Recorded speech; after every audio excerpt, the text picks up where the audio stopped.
I had 3 pets pampered and impossibly sleek. My rich friend was obsessed with them, always joking. Your little darlings are so gorgeous and well-behaved. Why don't you just sell them to me? Name your price. I never took her seriously, but then the floating text appeared above her head. When is this cannon fodder going to die? If you can't care for them, don't keep them. Our male leads are starving on her cheap food. It's heartbreaking. They wouldn't even bother with her if they didn't need her for their transformation. Soon.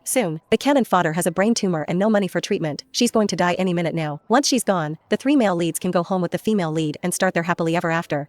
Right before she dies, the cannon fodder will beg the female lead to take them. Little does she know, the male leads are intentionally letting her die. They've been waiting for this day. Looking at the 3 creatures, the ones currently purring and charming my friend, a cold rage settled in my stomach. You know what? I will. I heard myself say, the words tight and sharp. 10,000 apiece. Take your pick. The living room went silent. The smile froze on my friend Zara's face. The calico cat, Apollo, the one who was the master of affection, stopped rubbing his cheek against her chin. The small, black snake, Styx, unwrapped from her neck and raised its head. Even Gizmo, the poky little hedgehog on the adjacent sofa, stopped grooming his paws. All their eyes were suddenly fixed on me. The bullet screen above my head erupted like a lake hit by a boulder. What did I just hear? 10,000 apiece? How dare this dead cannon fodder set such a price? Holy crap, the wicked cannon fodder reveals her true colors. Just a second ago she was acting like a doting owner. She must be desperate for cash. Is she trying to swindle our sweet female lead? I knew it. She only kept pets to curry favor with Zara. What a manipulative BTCH, asterisk. Zara was the first to recover. She looked awkwardly from the pets in her arms to me. Elena, what are you talking about? I was just kidding, she said, her tone laced with embarrassment. Aren't they your absolute treasures? How could you sell them to me? I kept a relaxed, almost weary smile on my face, pretending not to see the text attacking me. They are my treasures, Zara, but reality is a factor now. I sighed, managing to sound genuinely distressed. You know, I lost my job recently, and nothing solid has come up. To be honest, I can barely afford it anymore. I met Zara's eyes, making my gaze sincere. They'd probably be happier with you. Anyway, look, the fancy cat tree, the organic mice, Gizmo's climate-controlled habitat. Didn't you buy most of that for them? Instead of scraping by with me, they'll actually have a good life if they go home with you. Zara opened her mouth to speak, but I cut her off. I'm really in a bind right now. If you truly love them, and you're willing to help me out, 10,000 each. Anyone you want. Think of it as bailing me out. Please? Zara fell silent. The bullet screen raged again. Female lead, darling, don't believe her. She's exploiting your kindness. A bind? LOL. You have a fatal illness that money can't fix anyway. Jinx. Male leads, bite her. This black-hearted woman doesn't deserve to be your owner. Zara hesitated, finally biting her lip. Okay, maybe I'll just take one for now. I wouldn't want you to be completely alone. I was practically itching for her to take all 3 and save me the trouble. They were ungrateful vipers, and they needed to be gone. Sold. All of them, but I knew a sudden change in attitude would arouse suspicion. One step at a time. Fine, whatever you think is best. Go ahead and choose. Take whichever one you bonded with most. Zara knelt down, still holding Apollo the calico. She peered at the little black snake and the hedgehog that had scooted closer. Styx seemed to sense something was off. He raised his head higher, turning slightly toward Zara. His tongue flickered out quickly. Gizmo the hedgehog shifted his tiny paws, his black bead eyes fixed on her. That's when Apollo, the cat in Zara's arms, made his move. He let out